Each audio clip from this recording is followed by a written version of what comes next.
할렐루야. 2월 9일 화요일 큐티 영상 시작하겠습니다. 오늘 말씀은 누가복음 12장 32절에서 48절까지입니다. 원래 매일 성경 본문은 어제 누가복음 12장 34절까지 보도록 되어 있는데 제가 그냥 구절을 잘못 봐서 31절까지라고 하고 32절까지 1절까지 이렇게 나누었죠.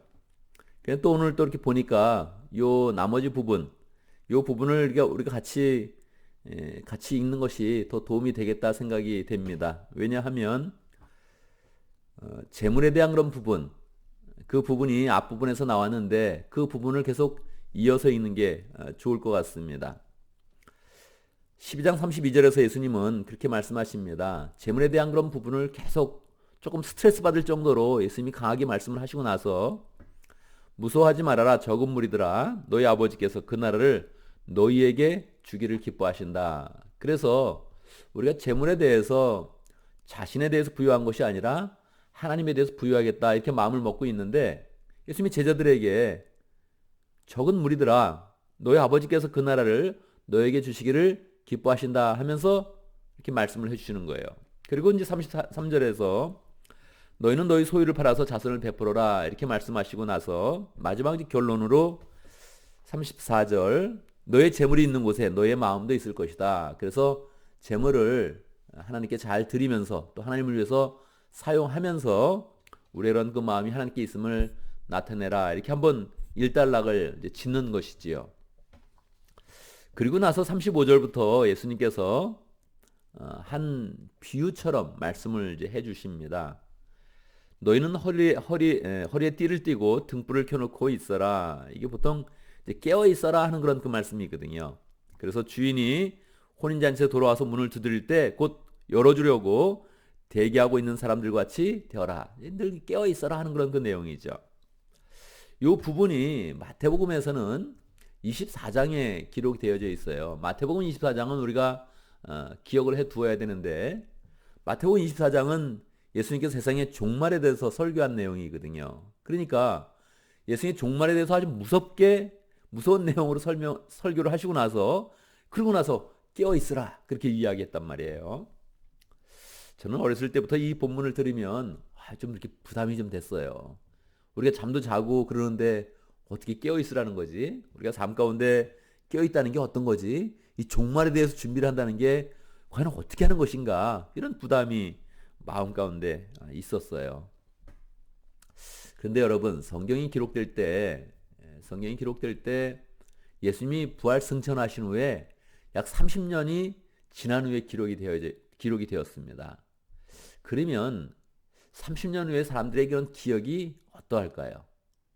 제 말을 30년 후에 사람들이 기억을 할 수 있을까요? 여러분이 하는 그런 말들은, 여러분이 목장에서 목원들에게 하는 그런 이야기들은 30년 후에 다 기억을 정확히 할 수 있을까요? 대부분 기억하지 못할 것입니다. 그렇지 않아요?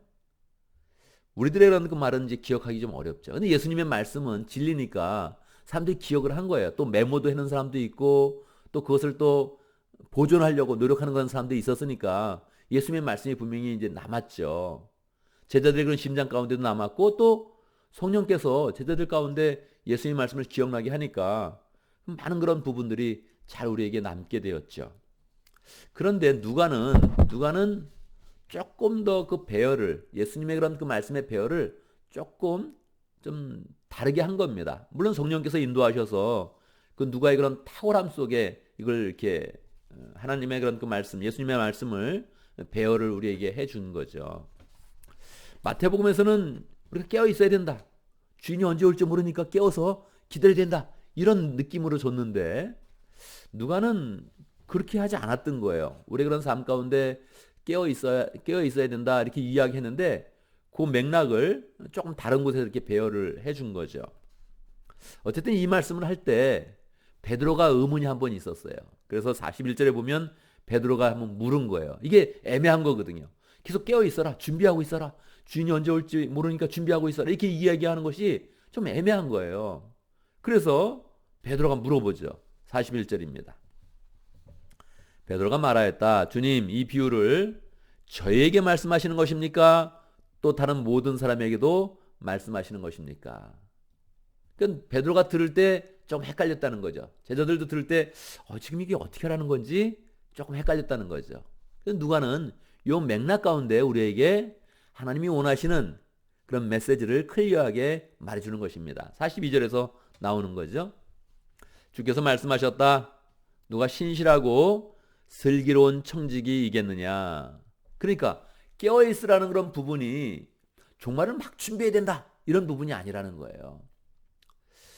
여러분이 제 설교를 오랫동안 들었으면 알겠지만 저는 종말이 임박했다, 이런 설교를 잘 하지 않았습니다. 왜냐하면 제가 성경을 관통해서 볼 때 예수님께서 종말이 임박했다는 것도 말씀하셨지만 그것은 삶의 자세구나 하는 것들을 제가 깨달았기 때문이죠. 저는 살면서 말세야 말세, 종말이야 종말이지, 세상이 끝이 날라 그러는구나, 이런 말을 저는 안 했습니다.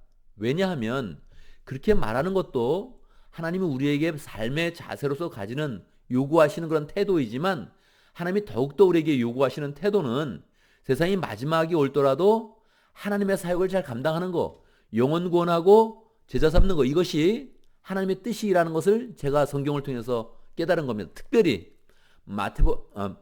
누가복음과 사도행전을 본다면 우리는 더욱더 그것을 많이 깨닫게 되죠. 그러니까 이 톤을 바꿔놓은 거예요. 마태복음에서는 우리가 깨어 있어야 된다, 종말이 올지 모르니까 깨어 있어야 된다, 이런 톤으로 예수님의 설교를 우리에게 전해줬는데, 누가는 그렇게 한 게 아니에요. 깨어 있으라는 게 무슨 뜻이냐? 재물을 잘 관리해야 된다는 거예요. 깨어 있으라는 게 무슨 뜻이냐? 하나님의 은사를 잘 관리하라는 거예요. 여기에 이 예수님 말씀의 톤으로 얘기한다면, 누가 신실하고 슬기로운 청지기겠느냐? 우리가 신실하고 슬기로운 청지기가 되는 것이 하나님 앞에 깨어 있는 거라는 거예요. 그래서 계속 연속해서 보면 정확하게 예수님께서 그 의미를 설명해 주죠.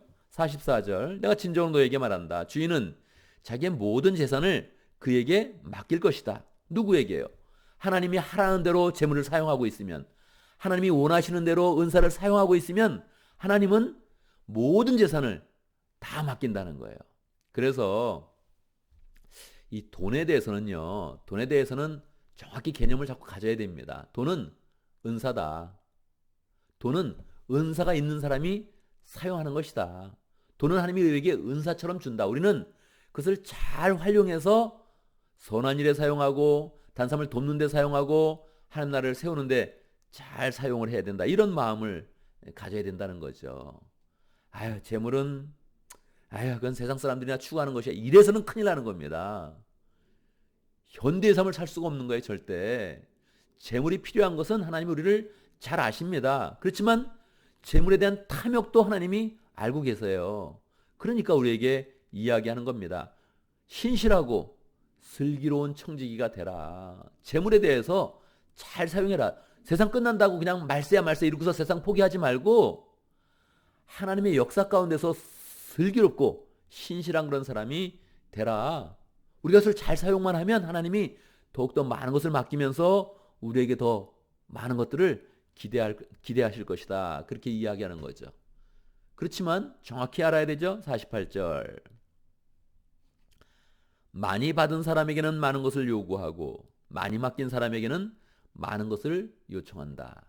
우리 마음은요, 돈에 대해서도 달란트에 대해서도 직분에 대해서도 사역에 대해서도 우리는 조금 욕심이 있습니다. 욕심이 있는데 많이 맡았다면 하나님이 많은 것을 요청하고 있고 많은 것을 기대하고 있으니까 우리가 잘 감당을 해야 된다는 것입니다. 그러니까 우리의 그런 능력에 대해서도 우리의 그런 역량에 대해서도 잘 파악을 하면서 하나님께 받은 것을 기쁨으로 알고 감사하며 그 축복을 잘 사용을 하면 하나님께서는 더 많은 것을 우리에게 주시면서 우리의 그런 삶을 평강으로 인도하신다는 것입니다. 전체적으로 12장의 그런 그 내용은 우리에게 재물에 대한 그런 생각을 계속적으로 강조하면서 우리가 하나님 앞에 받은 것을 어떻게 잘 경영하고 매니지하는지를 우리에게 가르쳐주고 있습니다. 우리의 그런 삶 가운데 늘 하나님께 받은 것, 감사함을 가지고 이 받은 것이 내 것이 아니고 나는 청지기와 같은 그런 그 마음을 하나님께 위임받았습니다. 이런 마음으로 잘 사용하면서 하나님의 마음을 시원케 하고 하나님께서 우리에게 베푸는 축복들이 우리 그런 삶 가운데 잘 열매 맺도록 그렇게 살아가면 좋겠습니다. 오늘도 말씀을 생각하면서 함께 기도합니다. 우리가 돈과 재물에 대한 그런 생각을 신앙으로 잘 정립하고 하나님이 주신 그런 축복을 은사로서 잘 사용하는 그런 사람 될 수 있도록 함께 기도합니다. 오늘도 목장을 위해서 기도하는데 오늘 오해 목장을 위해서 기도하겠습니다. 오해 목장에 최은혜 목자님, 딘 목부님, 또 임정훈 선교사님 그리고 목원들 위해서 함께 기도하겠습니다. 오늘도 교회를 위해서 기도하는데 우리에게 부흥의 기운을 주시도록 기도합니다. 부흥은 그냥 오지 않습니다. 부흥은 기운 가운데 오고 분위기 가운데 오고 우리가 부흥이 오는구나 이것을 알 수 있게 부흥이 옵니다. 갑자기 부흥이 오는 경우는 없습니다. 우리에게 부흥의 열정을 주시고 부흥의 열정이 우리 그런 삶 가운데 잘 모아지고 나누어지고 또 웹사이트 가운데서도 잘 표현될 수 있도록 웹사이트에 감사 나눔이 있습니다. 우리 그런 삶을 감사로 결산할 수 있는 그런 여유가 있어야 됩니다. 사람은 다 정신없이 살게 돼 있고 여러 가지 핑계를 대면서 살게 돼 있습니다. 우리 그런 삶을 감사로 정리하고 감사를 나눌 수 있고 다른 사람의 감사를 축복할 수 있는 그런 삶으로 우리 그런 삶이 잘 정착될 수 있도록 함께 기도합니다. 제가 먼저 기도하고 함께 기도하는 시간 갖도록 하겠습니다. 기도합니다. 하나님 아버지, 우리 그런 삶 가운데 필요한 것들을 늘 공급하시고 또 베풀어 주신 것을 감사합니다. 주님께 받은 것을 우리가 감사하게 여기면서 우리의 삶을 신실하고 슬기롭게 잘 살아갈 수 있도록 축복하여 주시옵소서. 주님께 받은 것들을 하나님을 위해서 사용하고 이웃을 위해 사용하고 요긴하게 사용하는 그런 가운데 하나님께 칭찬받게 해주시고 하나님께서 더 맡기고 싶은 하나님의 사람이 될 수 있도록 역사하여 주옵소서. 우리는 죄인입니다. 제 가운데 있는 탐욕과 욕심들을 불쌍히 여겨주시고 하나님 이런 모든 것들을 주님 앞에서 배설물로 여기며 하나님의 축복이 얼마나 큰지 늘 하나님을 향해서 우리의 마음을 여는 복된 하나님의 사람들 될 수 있도록 인도하여 주옵소서. 우리에게 목장을 허락하신 것 감사합니다. 이 세상 가운데 하나님 나라를 세워가는 그런 능력으로 충만하게 하시고 이 세상에서 영혼 구원하고 제자 삼는 그런 가운데 우리의 그런 삶이 복된 삶이요 행복한 삶이 될 수 있도록 역사해 주시고 늘 열매 맺는 그런 귀한 그런 인생 될 수 있도록 인도하여 주옵소서. 오해 목장의 최은혜 목자님 축복하여 주시고 뒷목부님 축복하여 주시고 하는 일도 잘 되게 해 주시고 목원들도 하나님 축복하여 주옵소서. 목자로 모일 때마다 기쁨이 충만하며 서로 위로하고 격려하는 복된 목장 될 수 있도록 인도하여 주옵소서. 말레이시아 지역에서 사역하시는 임정훈 선교사님 축복하여 주시고 성경 번역과 또 원주민을 대상으로 사역할 때마다 하나님께서 늘 열매 주시는 그런 그 기쁨 가운데서 사역을 잘 감당할 수 있도록 인도하여 주옵소서. 하나님 아버지 우리 가운데 부흥의 기운을 주시옵소서.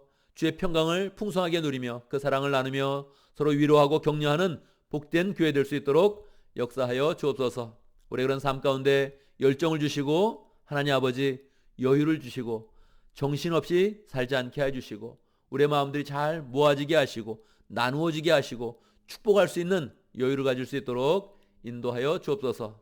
우리 그런 삶 가운데서 늘 감사로 열매 맺는 삶이 될 수 있도록 인도하시고 서로의 감사를 바라보면서 또 축복하며 감사가 많아질 수 있도록 인도하여 주옵소서. 예수님의 이름으로 기도드리옵나이다. 아멘.